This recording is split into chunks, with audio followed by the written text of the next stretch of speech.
Hello दोस्तों, book पढ़ना एक अच्छी आदत है और होनी भी चाहिए, क्योंकि बुक ही हमारी सबसे अच्छी दोस्त होती है जो हमें बहुत कुछ सिखाती है। आज हम इस वीडियो में बात करने वाले हैं कि बुक को किस तरीके से पढ़ें ताकि वो लंबे समय तक याद रहें। आपके अपने परिवार नीरज इंस्पिरेशन में आपका स्वागत है। चलिए वीडियो को शुरू करते हैं। मैंने बुक रीडिंग को 3 कैटेगरी में डिवाइड किया है। एक है अगर आप स्कूल में पढ़ रहे हैं तो बुक को कैसे पढ़ें। दूसरा, अगर आप कॉम्पिटिटिव एग्ज़ाम की तैयारी कर रहे हैं तो बुक को कैसे पढ़ें। और तीसरा, अगर आप अपनी नॉलेज को बढ़ाने के लिए या फिर शौक़ के लिए बुक को पढ़ रहे हैं तो कैसे पढ़ें। तो अगर आप एक स्कूल स्टूडेंट हैं तो आपका एक बोरिंग सा शेड्यूल होगा। स्कूल से आए, फिर ट्यूशन के बाद फिर होमवर्क और फिर खाना खाने के बाद रात में पढ़ाई। ये सही तरीका नहीं है, ये बिल्कुल गलत है। सही तरीका मैं आपको बताता हूँ। आप पढ़ते टाइम अपनी पढ़ाई को आसपास के एनवायरनमेंट से जोड़कर पढ़ें।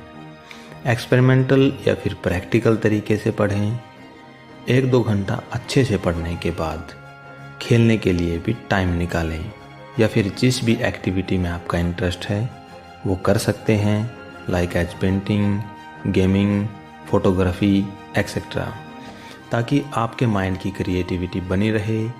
अगर आप प्रैक्टिकल तरीके से पढ़ते हो तो आप कभी उसे भूल नहीं पाओगे और इसे एग्ज़ाम में तो अच्छा परफॉर्म करोगे ही करोगे, साथ ही साथ आपके सोचने और समझने की शक्ति भी इम्प्रूव होगी, जो कि आपके आने वाले फ्यूचर में आपके बहुत काम आने वाली है।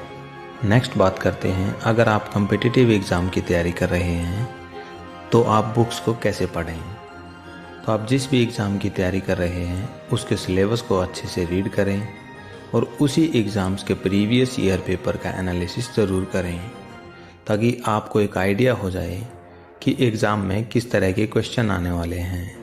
उसके बाद एक अच्छी सी पब्लिकेशन की बुक परचेज करें जिसमें त्रुटि बहुत कम हो, लाइक एज दृष्टि पब्लिकेशन, किरण पब्लिकेशन एक्सेट्रा। बहुत सारी बुक को एक बार पढ़ने की बजाय आप एक ही बुक को बार बार पढ़ें। कम से कम 3 रीडिंग तो ज़रूर लें।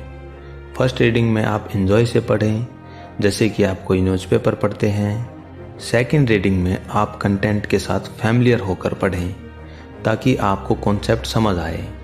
फिर उसके बाद मॉक टेस्ट लगाएं और एनालिसिस करें कि आपको किन क्वेश्चन में प्रॉब्लम आ रही है।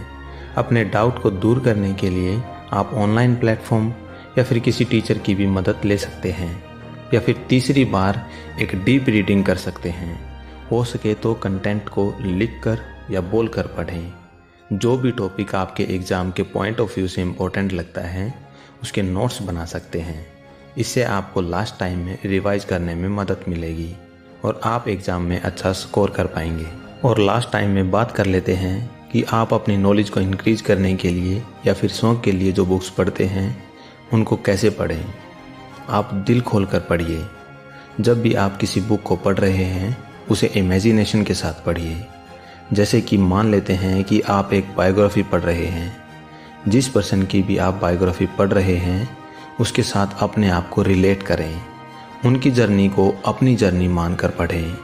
फिर आप उस बुक को और उस पर्सन को जिसकी आप बायोग्राफी पढ़ रहे हैं उसे लंबे समय तक याद रख पाएंगे और शायद पूरी ज़िंदगी भी ना भूलें। और इससे आप उस बुक की बहुत सारी अच्छी बातों को अपनी लाइफ में एडॉप्ट कर सकते हैं और अपनी लाइफ में प्रोग्रेस कर सकते हैं। तो दोस्तों, आज की वीडियो में इतना ही। अगर आपको लगता है कि इस वीडियो से आपको कुछ इंस्पिरेशन मिली है तो वीडियो को लाइक कर सकते हैं और आने वाली सारी इंस्पिरेशनल वीडियो के लिए चैनल को भी सब्सक्राइब कर सकते हैं। जय हिंद, जय भारत।